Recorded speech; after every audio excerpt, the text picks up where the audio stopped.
دوست داشتم میموندی تا گرمی هوای خود کمتر بشه. باید قبل از اینکه شب بشود از کوه عبور کنیم تا دچار راهزنانی امثال ابی وهبه و حامیانش نشویم. انشاءالله به سلامتی خواهیم رسید. خیلی وقت نیست که نماز ظهر خوندیم. تا شب خیلی وقت مونده. باید مواظب جان و مال خودمان و این کامیونی که حامل خرماست باشیم و احتیاط را از دست ندهیم. انشاءالله به سلامتی خواهیم رسید. آهای مردان بیایید اینجا. عمر و خالد کجا هستند؟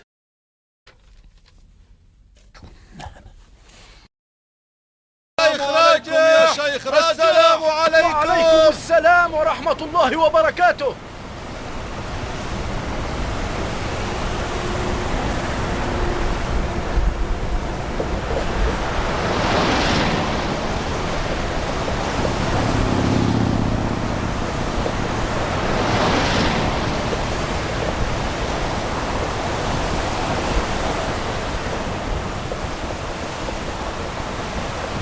یک ساعت است که اذان عصر گفتند و هنوز نماز نخوانده ایم. انشاءالله به اولین نمازخانه‌ای که در مسیرمان رسیدیم نماز می‌خوانیم. مهم این است که از منطقه کوهستانی و خطر راهزنان به سلامتی خداوند خودش حافظ و نجات دهنده است.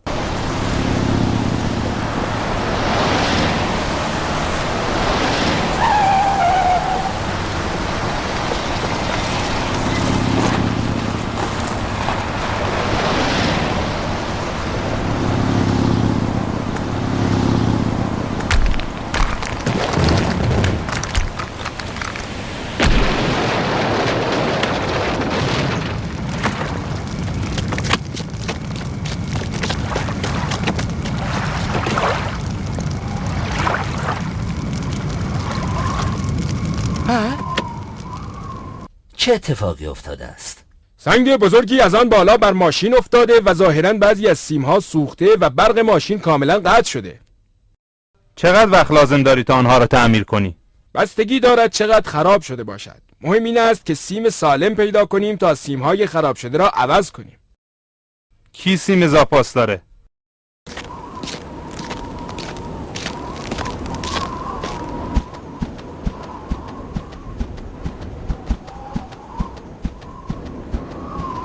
خوب گوش کن. فکر میکنم ما در چند قدمی کمینگاه ابیرهبه و حامیانش باشیم.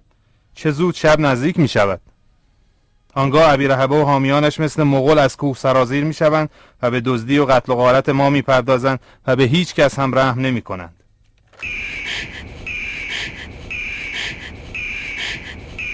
نه ترس پسرم. دعا کن خداوند شر رو از سر ما دفع کنه. آهای مردان، باید هر یک از ما خودش را با هر چیزی که مییابد مسلح کند و آماده باشد. ممکن است هر لحظه غافلگیرمان کنند و به ما حمله کنند. من سلاحم در دستم است.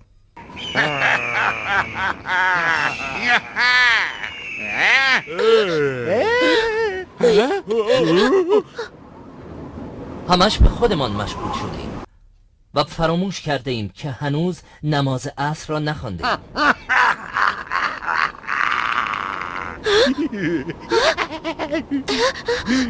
به نظرم باید هر کدام از ما به تنهایی نماز بخوانیم تا بتوانیم از خودمان دفاع کنیم. درست میگم؟ نه خیر برادرم، باید نماز جماعت باشد. چطور میتوانیم در این حالتی که از هجوم راهزنان بر جان و مالمان میترسیم نماز را به جماعت بخوانیم؟ در چنین حالتی از ما خواسته شده تا نماز کفاره قسممو بپردازم. اون یکی از نمازهای واجب پنجگانه است، اما در حالت جنگ یا در مواقعی که مسلمان‌ها از دشمن کمین کرده بر جانشون میترسن و اون قصر میشه و به روش مشخصی هم خوانده میشه، چنانکه برای ما روشن کردن. نماز خوف در قرآن کریم و نیز سنت پیامبر ثابت شده و خداوند بلند مرتبه خطاب به پیامبر و مؤمنان فرموده است: و چون در زمین سفر کردید اگر بیم داشتید که آنان که کفر ورزیدند به شما آزار برسانند، گناهی بر شما نیست که نماز را کوتاه کنید، چرا که کافران پیوسته برای شما دشمنی آشکارند. و خطاب پیامبرش در بیان یکی از روش‌های خواندن نماز خوف می‌فرماید: و هرگاه در میان ایشان بودی و برایشان نماز برپا داشتی، پس باید گروهی از آنان با تو به نماز برخیزند و باید جنگ افزارهای خود را برگیرند و چون به سجده رفتند و نماز را تمام کردند باید پشت سر شما قرار گیرند و گروه دیگری که نماز نکرده اند باید بیایند و گروه دیگری که نماز نکرده اند بیایند و با تو نماز گذارند و البته جانب احتیاط را فرو نگذارند و جنگ افزارهای خود را برگیرند، زیرا کافران آرزو می کنند که شما از جنگ افزارها و ساز برگ خود غافل شوید تا ناگهان بر شما یورش برند و اگر از باران در زحمتید یا بیمارید گناهی بر شما نیست که جنگ افزارهای خود را بر زمین نهید، ولی مواظب خود باشید. بیگمان خدا برای کافران عذاب خفت‌آوری آماده کرده است. ضربتم فی الارض یعنی چه؟ یعنی مقصودش رفتن است. هرگاه سفر کرد مثل الان. تقصرو یعنی چه؟ یعنی قصر کنید. البته در نمازهای 4 رکعتی و 2 رکعت بیشتر خوانده نمی شود و قصر نمازهای فرض در سفر و جنگ و در هنگام کمین کردن دشمن آسان است از جانب خداوند برای بندگانمون.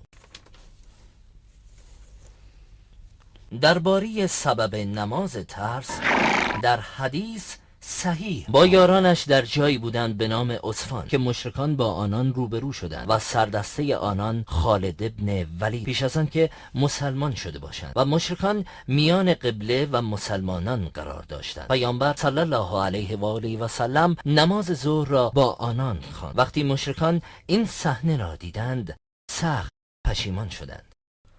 برای چه پشیمان شدند؟ برای این که نتوانستند مسلمانان را در حالی که به سجده هستند غافلگیر کنند و آنان را به قتل رسانند.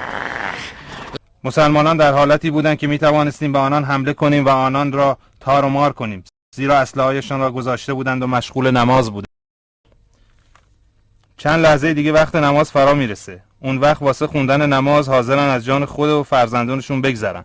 میان نماز ظهر و عصر جبرائیل آیات نماز ترس را نازل کرد.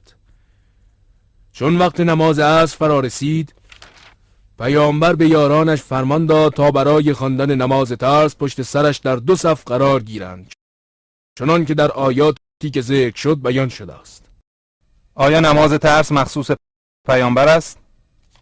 همه علما برانند که خواندن نماز ترس بعد از پیامبر صلی الله علیه و آله و سلم جایز است، مادامی که دلیلی وجود داشته باشد که دشمن در جنگ و یا در سفر در کمین نشسته است. ولی نماز ترس چگونه خوانده می شود؟ چند روش خواندن نماز ترس از پیامبر صلی الله علیه و آله و سلم روایت شده است. نخست اینکه دشمن در غیر جهت قبله باشد. در این هنگام امام با یکی از 2 گروه 1 رکعت می‌خواند و گروه دوم در جهت دشمن به صف می‌شیند. سپس گروه اول از نماز منصرف می‌شود تا در برابر دشمن به صف بایستند. و گروه دوم می‌آیند تا 1 رکعت با امام بخوانند. سپس امام سلام می دهد و گروه دوم بدون امام نمازشان را کامل می کنند و آنگاه می روند تا در برابر دشمن به صف ایستند. سپس گروه اول می آیند تا رکعت دوم را بخوانند و سلام نماز بدهند.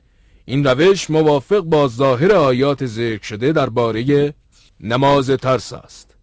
و روش دوم این است که امام با 1 گروه 2 رکعت پشت سر هم می خواند و سلام می دهد و سپس این گروه به عقب می روند تا در برابر دشمن به صف ایستند و در همین هنگام گروه دوم می آیند و امام با آنان نیز 2 رکعت پشت سر هم می خواند و سلام می دهد و بدین ترتیب امام 4 رکعت خوانده و هر یک از 2 گروه 2 رکعت خوانده است. 2 رکعت اول برای امام فرض و 2 رکعت دوم برای او سنت به شمار می آید. روش سوم این است که دشمن در جهت قبله باشد که در این صورت امام با هر 2 گروه نماز می خواند و همگی در حراست و تبعیت از او در ارکان نماز همکاری دارند، مگر در سجده که 1 گروه با او به سجده می روند و گروه دوم منتظر می ماند تا گروه اول از سجده بالا آید و آنگاه به سجده می روند. و وقتی رکعت اول را خواندند گروهی در صف عقب ایستاده اند به جلو می آید و گروه صف جلو به عقب می روند و روش‌های دیگری نیز وجود دارد، ولی به نظرم باید نماز بخوانیم تا وقت نماز را از دست ندهیم. الله اکبر. الله اکبر. الله اکبر. Ba ba ba ba ba ba ba ba ba